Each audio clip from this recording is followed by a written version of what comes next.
সিজারের মাধ্যমে যে সকল মায়েরা তাদের বাচ্চা প্রসব করে থাকেন তাদের ক্ষেত্রে দেখা যায় বাচ্চা হওয়ার পরবর্তী সময়ে পেটের যে অতিরিক্ত চর্বি বা মেদ জমা হয়েছিল সেগুলো কমিয়ে ফেলা অনেক কষ্টসাধ্য হয়ে ওঠে।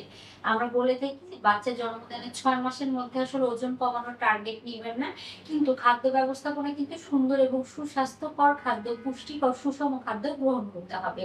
কেননা আপনি যদি সুষম খাদ্য গ্রহণ না করেন বাচ্চা কিন্তু বুকের দুধ থেকে বঞ্চিত হবে। আবার এই সময় খাদ্য তালিকা এমনভাবে সাজানোর চেষ্টা করতে হবে যেন আপনার অতিরিক্ত ওজন যেটি আছে সেটি ধীরে, ধীরে কমা শুরু করে। আপনি যদি বাচ্চাকে ৬ মাস পর্যন্ত বুকের দুধ পান করান, পুষ্টিকর সুষম খাবার গ্রহণ করেন তাহলে দেখা যাবে আপনার কিন্তু বাচ্চা গর্ভে থাকাকালীন যে অতিরিক্ত ওজনটি আপনি অর্জন করেছিলেন সেই ওজনটি কমিয়ে ফেলা অনেক সহজ হয়ে যাবে বা ধীরে, ধীরে ওজন কমতে থাকবে। এই সময় খাবারের প্রতি বিশেষ যত্নশীল এবং গুরুত্বও দিতে বলি আমরা। যেমন আপনি প্রচুর পরিমাণে পানি পান করার চেষ্টা করবেন। পানি বহুল ফলমূল, শাকসবজি গ্রহণ করার চেষ্টা করবেন। বিভিন্ন ফলের জুস চিনি ছাড়া গ্রহণ করার চেষ্টা করবেন। লাউ, পেঁপে, ঝিঙে, পটল যে সকল সবজিতে প্রচুর পরিমাণে পানি রয়েছে সেই সকল সবজি গ্রহণ করার চেষ্টা করবেন। এমনকি এই সকল সবজিতে কিন্তু ক্যালোরির পরিমাণও খুব কম থাকে। সেজন্য আপনি যদি এই সকল সবজি দিয়ে পেট পুড়ে খাবার গ্রহণ করেন তাতে করেও কিন্তু কোনো ধরনের কোনো জটিলতা তৈরি হবে না, অতিরিক্ত ক্যালোরি এড হবে না আপনার খাদ্য তালিকায়।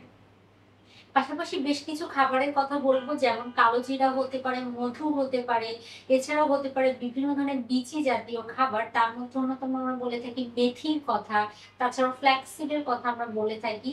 এছাড়াও মৌরি দানা।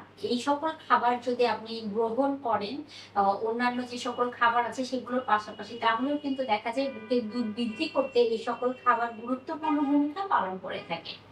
বাচ্চার জন্মদান করার ১ম ৬ মাস অবশ্যই চেষ্টা করতে হবে যেন বাচ্চা বুকের দুধ পর্যাপ্ত পরিমাণে পায়, পাশাপাশি নিজের ওজনকে বাড়তে দেওয়া যাবে না। এর পরবর্তী সময়ে আপনি যদি পেটের অতিরিক্ত মেদ বা চর্বি কমাতে না পারেন, তাহলে অবশ্যই একজন বিশেষজ্ঞের পরামর্শ নিয়ে ওজন কমানোর জন্য আপনাকে উদ্যোগ নিতে হবে।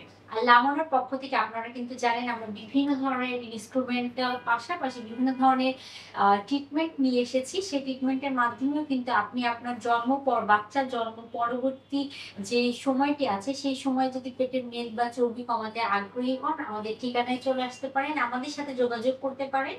আমাদের বিশেষজ্ঞ টিম আপনার পেটের মেদ বা চর্বি কমাতে অবশ্যই বিজ্ঞানসম্মত পন্থা অবলম্বন করবেন। ধন্যবাদ।